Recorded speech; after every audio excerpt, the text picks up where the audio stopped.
pas les questions qu'on peut poser de Alors d'abord, je n'ai pas caché ma maladie, hein. J'ai caché mon état. C'est-à-dire quand j'étais pas bien, je ne me montrais pas.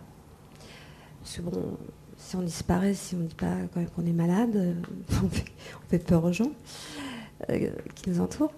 Et je pense que les gens, les proches s'interrogent hein, quand même pendant tous ces moments où soi-même on n'a pas de réponse, les médecins n'ont pas forcément le temps de répondre ou ne se rendent pas compte de la nécessité d'apporter des informations parce que pour eux c'est évident. Je pense qu'il y a beaucoup de questions et puis je pense aussi aux enfants. Bon, dans mon cas, j'avais 2 filles adolescentes à l'époque et je me suis dit que bon, elles ont traversé des moments difficiles et que c'était important de leur expliquer, mais de ne pas leur imposer une explication à un moment donné, qu'elles puissent aussi la relire plusieurs fois. C'est-à-dire la vraie pudeur que vous avez aussi, c'est de ne pas nommer les maladies. Vous saviez depuis le début que vous ne nommeriez pas cette maladie? Oui, et c'est pas par pudeur, c'est parce que je ne voulais pas représenter un type de malade. Parce que ce moment, en fait, de solitude imposée, il peut se retrouver lors d'un accident, où on est immobilisé. Bon, c'est un moment, par contre, qui est défini dans le temps. C'est pas un moment dont on sait qu'il va être définitif. C'est complètement différent. Hein. Mais ça peut donc se retrouver dans différents cas. Et je voulais pas que seules les personnes qui aient eu la même maladie aient envie de lire ce livre. C'est pas un livre sur une maladie, c'est un livre sur un état. Qu'on peut vivre même avec un chagrin d'amour. Oui. Un grand chagrin d'amour. Un très gros oui. Je suis habituée à la passion, non à la compassion. Et à présent, confrontée à ma propre déraison, il me faut me perdre pour me retrouver. Pari risqué. Soulagement acharné que je poursuis en me cognant partout et sans cesse. Excessive, par crainte de ne pas être à la hauteur.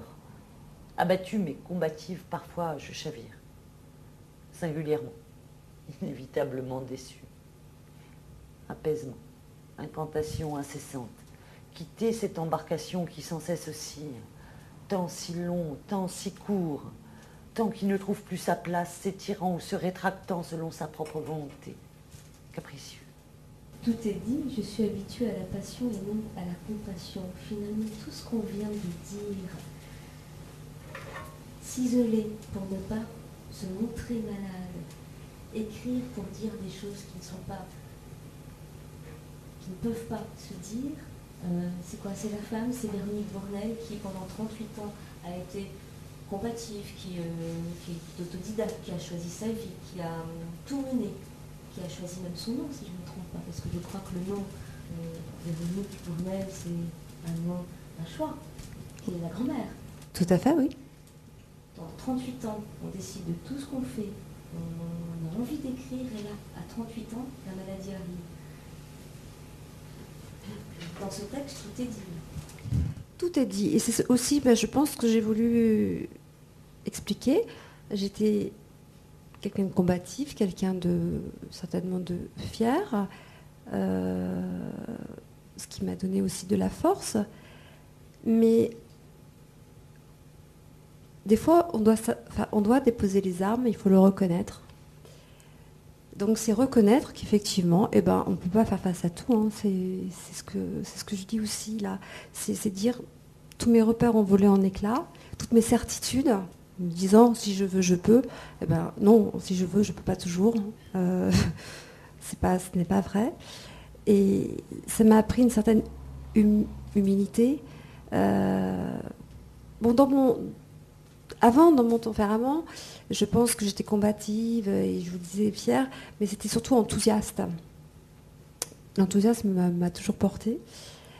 Et là, j'ai découvert qu'en fait, ça ne suffisait pas, l'envie de vivre pour vivre. Je regarde Bruno Duvivier parce que tout à l'heure, on a parlé de la force et de l'envie de vivre. Ça ne suffit donc pas. Je ne sais pas ce qui vient de se dire, Bruno, pour vous. C'est comment. Et puis, j'en profite aussi parce que n'hésitez pas à me faire un petit signe si vous voulez intervenir, poser une question à Véronique, parce qu'on est là aussi pour ça. Vous verrez. Oui, moi, il me vient à l'esprit, à la lecture de la dernière, du dernier passage du texte, Jean Paulhan a dit on n'apprend rien, on dit rien d'un être, je crois approximativement, on dit rien d'un être en détaillant son aspect visible. Et du coup, la force de Véronique Bournel, en fait, c'est pas dans sa rencontre, dans ce visage séduisant, en fait. C'est ce feedback en arrière qui renvoie à des mots tragiques, quoi, et qui a donné naissance à sans doute une personnalité nouvelle chez elle, en fait, je crois. Savait-elle que cette force existait en elle? Cette force qui lui a permis de faire cheminer les mots les uns après les autres pour arriver à un très beau texte, d'ailleurs, dont celui dont on vient d'entendre là. Et puis voilà. quand on vous lit, finalement, Véronique aussi, vous n'avez pas toujours cru à ça. L'envie de vivre, c'est pas toujours là. Vous avez croisé aussi l'enfer et vous l'écrivez. Les mots sont durs à ce moment-là. Vous dites,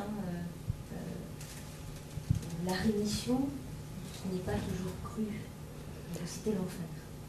Oui, ben justement, c'est dire que bon, l'espoir n'accompagne pas, ne m'a pas accompagné tout le temps, ne peut pas accompagner tout le temps. Il y a la fatigue, le doute, donc je dirais que j'ai découvert effectivement mes failles, mes limites. Je les ai rencontrées. Bon, alors ça fait un peu peur, et en même temps, ça devient aussi une force. Et c'est vrai qu'il n'y a pas de l'enthousiasme pendant toute cette maladie, loin s'en faut. Mais il y a malgré tout un élan, même étouffé. Même quand je pensais qu'il n'y avait pas d'élan, je pense qu'il y avait un élan. Sinon, je n'aurais pas continué à le mettre en mots. J'aurais, je pense, laissé tomber. Et quant au nom, pour en revenir, juste une petite parenthèse, effectivement, j'ai choisi un autre nom, non par volonté de dissimulation, mais parce que ma grand-mère paternelle est décédée quelques jours avant ma naissance, et elle avait l'âge que j'avais lorsque j'ai publié ce livre. Et il paraît que je lui ressemble beaucoup. C'était pour moi une façon de la faire exister, pour moi. De faire vivre. Oui. Je n'ai plus de passé. Ce qui n'était qu'un échafaudage branlant a été démonté. Fragile, carnassière blessée pensant ses plaies. Demain, à nouveau prête à bondir, je saurai retrouver l'envie de partager rires et plaisirs. De promesses oubliées en incertitude confirmée, j'ai changé le cap de ma vie.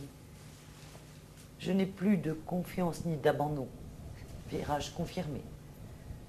Combattante de l'imperceptible, je ne suis plus que force et faiblesse, dualité dont j'ignore qui vaincra. Déchirée, cependant volontaire et déterminée, niée dans mon identité, je saurais me relever. De tous mes pas trébuchés, j'ai su triompher. Soldat de l'invisible, je rebondis.